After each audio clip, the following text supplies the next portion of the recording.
ಇನ್ನು ಬಹಳ ದೀರ್ಘವಾಗಿ ನಾನು ಮಾತಾಡ್ತಾ ಹೋಗೋದು. ಬಾನು ಮುಸ್ತಾಕ್ ಅವ್ರಿಗೆ ಒಂದು ವಿಚಾರ ಹೇಳಿ ಬಯಸ್ತೀನಿ.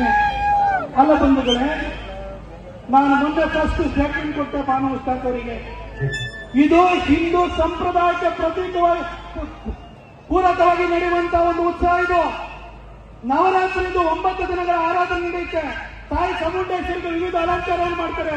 100% ಇದು ರಿಲಿಜಿಯಸ್. ಇದು ನೀವು ಬರ್ತಿರಲ್ಲ, ನೀವು ವಿಗ್ರಹಾರಾಧನೆ ನಂಬಿಕೆ ಇಲ್ಲ.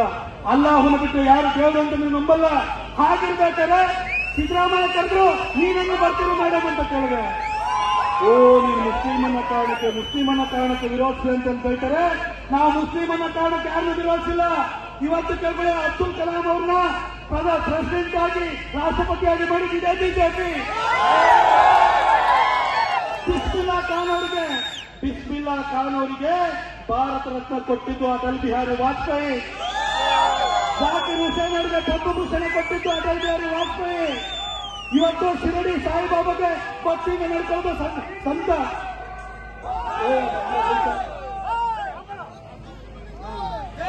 ಇವತ್ತು ಸಂತ ಶಿಶುನಾಳ ಶರೀಫರಿಗೆ ಭಕ್ತಿಯಿಂದ ನಡ್ಕೊಳ್ಳೋದು ಇದೇ ಹಿಂದೂಗಳು. ನಾವು ಯಾವತ್ತೂ ಜಾತಿವಾದ ಮಾಡಿಲ್ಲ. ಆದ್ರೆ ಹೇಳ್ತಾರೆ, ಕನ್ನಡವನ್ನ ನೀವು ಭುವನೇಶ್ವರಿಯಾಗಿ ಮಾಡಿ ಆಕೆಗೆ ಅರಿಶಿನ ಕುಂಕುಮ ಹಾಕಿದ್ರಿ ಅಂತ ಹೇಳ್ತಾರೆ. ಈ ನೆಲ ಜಲದ ಸಂಸ್ಕೃತಿ ಅದು.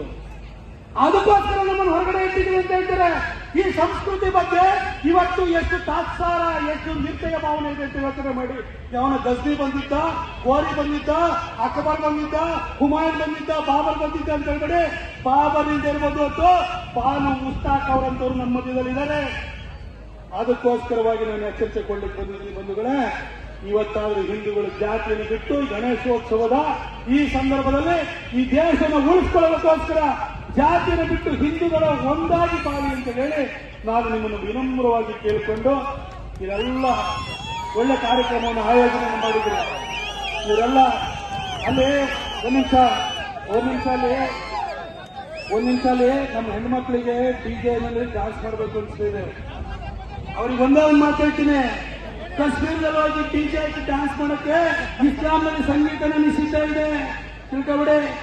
ಇವತ್ತು ಡ್ಯಾನ್ಸ್ ಮಾಡಬೇಕು ಅಂತಂದ್ರೆ ಈ ಬಹುಸಂಖ್ಯಾತರ ಹಿಂದೂಗಳಾಗಿರೋ ಕಾರಣಕ್ಕೆ ಡ್ಯಾನ್ಸ್ ಮಾಡ್ಕೊಂಡು ಅಲ್ಲಿ ಹೋಗಿ ಡಿಜೆ ತಿನ್ನಬೇಕು ಅಂತ ಭಾವಿಸ್ತೀನಿ.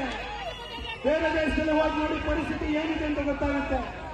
ಅವ್ರ ಕಡೆಯಾಗಿ ನಮ್ಮ ಹೆಣ್ಮಕ್ಳಿಗೂ ಕೂಡ